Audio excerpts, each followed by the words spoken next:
welcome back, friends. It's Pete with Backdraft Barbecue, and today we are going to do one of my more favorite recipes. We're gonna cook some chicken. You know, chicken is kind of like the understated underdog of the barbecue world. It seems like there's a lot of people out there that, you know, feel like you have to barbecue beef to actually make barbecue, but chicken it's this wonderful form of barbecue that it's just in its own unique category. And man, if you do it right, just rock and roll, baby, because it's awesome. So today we're gonna do one of the easier but super delicious things you can do on the Big Green Egg, and it involves beer. We're gonna make beer butt chicken, or we're gonna make beer can chicken, depending on what audience you're speaking to. You know, it's super easy to make. It only takes about an hour to an hour and a half, depending on your level of smoke, and the results are amazing. So let's get right into it. First thing we're gonna do is we're gonna set up our Big Green Egg, and we're gonna set it up for indirect smoking. Whoa. So we've got our convection plate in there, and the legs are pointing up, so the grid is raised a little bit. But one of the things I've done, and I'll show you in a picture right here, is I've installed a cast iron pan without the handle as a drip tray. The reason why I do that is because a lot of the juices that are gonna be coming off these two chickens we're gonna put on here can be used for gravy, can be used for a lot of different things, but they're delicious and they should be used to make a sauce. That's just my humble opinion. What I like to do in that pan though is I do put a little liquid, usually apple cider vinegar, or you can just use water if that's all you got. It's no big deal. And you're basically gonna be making like a bouillon style juice. And that juice, again, can be made to baste the turkey with. You can make it for a pan gravy, which is what my favorite thing is to do, or you can just toss it, depending on what you want to do.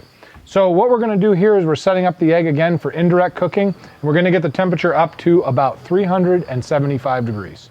Okay, so 375 is pretty hot for cooking the chickens. They can take it if you decide you want to go that hot, depending on your level of smoke. If you want like liquid campfire in your mouth, then you probably want to try around 250 to 300 degrees. And remember, 200 degrees is that low and slow Optimus Prime, as they say, for barbecue. But with chicken, if you go too low and too slow, you end up just gelatinizing everything, and it just turns out to be disgusting. So what we want to do is we want to keep the temperature up a little bit, because that gives us our crispy skin. So let me get the chickens ready. Basically, we're gonna use fresh young chicken, and the fresh young chicken has never been frozen.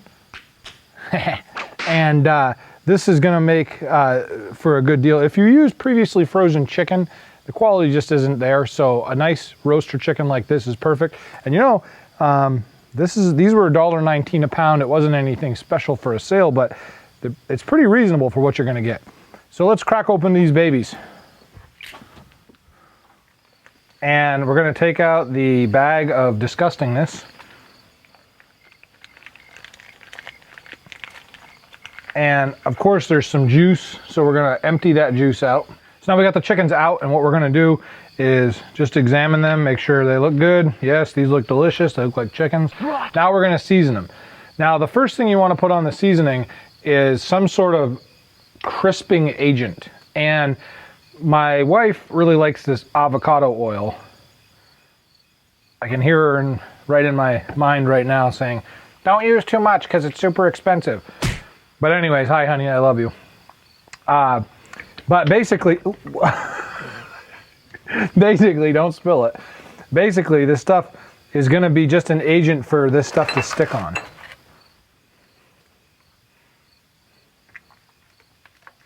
The spices, because if you put the oil on obviously after the spices, it's not gonna work out very well. So now we got this going. We're going to now add some salt, pepper, and I have some secret ingredient porcini powder. This is porcini mushrooms, dried and pulverized, and also some thyme, because ain't nobody got time for that. Ain't nobody got time for that. So we're just gonna sprinkle some on. Speaking of thyme, what's kind of cool about this recipe is that once the egg is up to temperature, you really don't have to sweat it too much, because the chicken cooks pretty fast. If you want to speed up the time even faster, you can spatch cut chicken, so probably cut the cooking time at least by a quarter. Now what this porcini powder does is it kind of blackens the outside of the chicken, but it adds a very interesting flavor profile. Now we got this, we're gonna give it some salt. I like to use Himalayan sea salt crystals. You can get them right on the Amazon there for next to nothing. Then some fresh red crushed pepper, rather. All right, now that we got that all set and the egg's almost up to temperature, what we're gonna do is now put the beer can in the chicken itself. And so to do that, you have to take a can of beer. Now I'm using Shock Top, which you've seen me use in other recipes. The reason why I like Shock Top is because it's got citrus in it. If you can find yourself rather a lemon type drink, you'll actually find that this is very, very good. So what I'm gonna do here is place the chicken over the beer can, just like that. Now there's devices they make that will stand them up. You can get them if you want to, but you really don't need them. This one right here is almost, I forgot to add a quick point. You need to make sure they're halfway empty, because if they're full, it's too much liquid to actually start boiling. So there we go, that one's about halfway full. We'll stick that also into the guts of the chicken. Make sure it's seating good in there. Also, you don't want to crush the can, because the can's going to be providing a little structural support as we get in. All right. Perfect. This guy wasn't destined to have a chicken can here, so I'm just trying to get it situated. There we go. All right, let's load them into the egg. Okay, so now that we got the chickens all seasoned up, we're gonna put them on the egg. The egg is almost up to temperature. It's okay, I'm gonna throw them on there anyways, get a little extra smoke action. Because we're doing a hot and dirty cook on this, 350 for about an hour, it's not gonna have a ton of time to smoke up, but the skin is gonna get really crispy. If I want more smoke, a trade-off is a little less crispy skin. Now, again, I told you about buying these contraptions to stand the birds up, and they make ceramic little deals and everything else. You can get them if you need to, if you're rich. But if you're careful, you'll find that you can stand these babies up just regular, no problem. And basically, what I do is I use their legs, as disgusting as it sounds, just like they were created, so they're almost like sitting there, as you can see, right? Sometimes they even high-five each other. There we go. So we'll revisit these guys in 60 minutes. Now that the chicken's on the grill, we want to prepare some sides. So what can we do for sides? Well, baked potatoes are a great standby. They're super easy to do.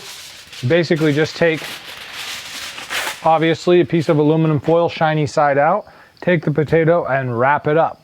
But today we're actually going to do something slightly different. We're going to julienne the potatoes.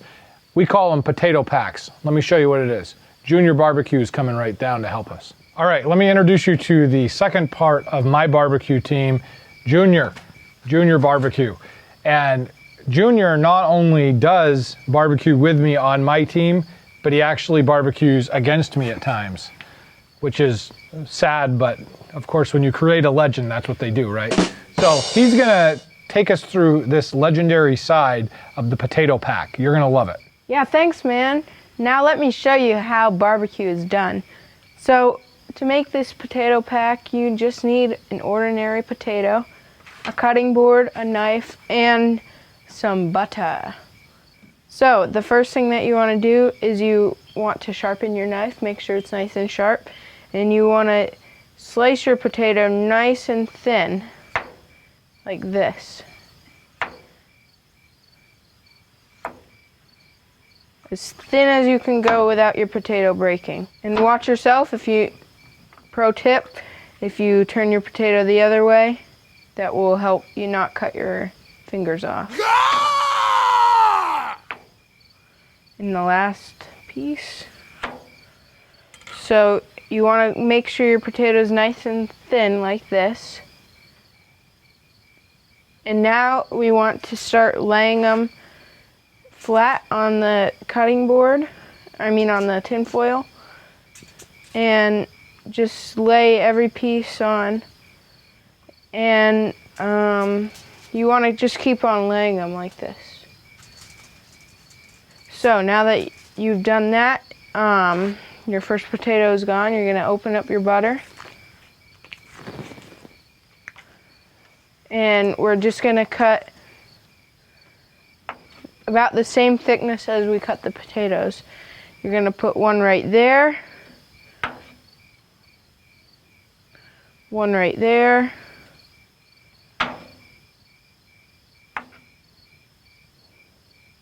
one right there, and just a little one right here.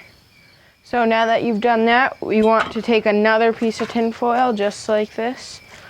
And you don't want to fold it up or anything. Not yet. We will though, eventually. So cut your tin foil about the same size. Now lay it on, just like that. And get yourself another potato, just like this. And just repeat the process. So just finishing up now, putting a piece of butter. And I forgot to mention this, but feel free to put whatever seasonings you want to put on your potatoes. I'm putting salt and pepper. Some little salt and some pepper. Now, once that's done, get your last piece of tin foil. I do a stack of 4 potatoes, so 4 sheets. And you just want to press it down, then fold the edges in like origami. Just like this. Just like you're wrapping it up.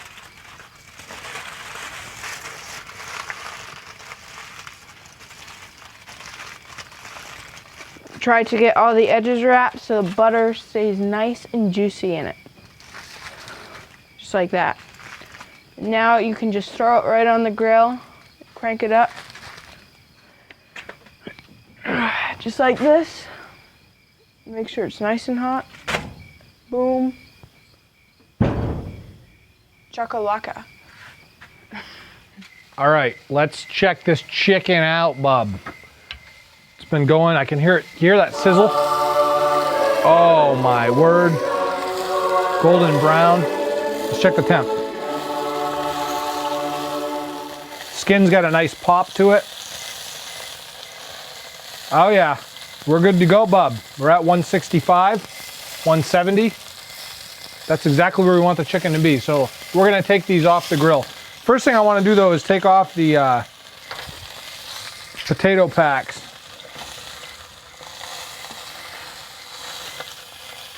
Ooh, those are hot tamale.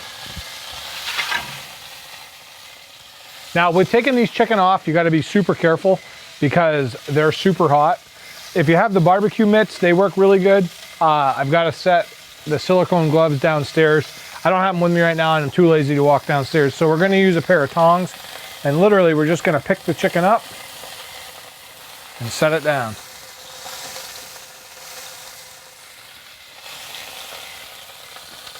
Pick the chicken up and set it down. Awesome. So this chicken came out exactly the way I wanted it to. It looks golden brown, super duper delicious, moist. Let's cut it open and have a taste. All right, so we got the chicken inside. Look at this beautiful bird. Look at that. It's gonna be good. So we're gonna flip it over. We're gonna do a reverse proctology. Huh? You don't wanna drink this beer. Now, I'll tell you right now, there's quite a bit of beer left in here. So again, going down to the half a can deal is good. If you were to go a full can, I mean, it'd just be way too much. But we'll take this, and a nice test to see how a bird is done is by just pulling the legs off. And you can see this bird is mucho delicioso, splitting right open. In fact, it even gave me a little sampler right there. Ooh, hot but delicious. So good. Oh, we have a side here too we gotta check out. We got a side, don't we? I don't know about you guys, but I like the wings, and the skin is something else. So you have a wing, a little bit of the skin with the chicken and the thigh on there attached. I mean, doesn't get much better than this. Let's check out these potatoes. Let's check out these potatoes. Hey, what are you doing in my shot? This is my shot. So the potatoes have been cooking really nicely. I mean, check out that right there. Those do look good. Here, Hot. Woo! use utensils there, caveman. Let's throw some on here. They're nice and soft and delicious. Again, you can cook these to perfection. Nice and yummy and delicious. And buttery. All right, as they say up in Canada, bon appetit. Like, throw me a subscribe if you don't mind, and if you got a comment, we'd love to hear from you. Until Thank next you. time.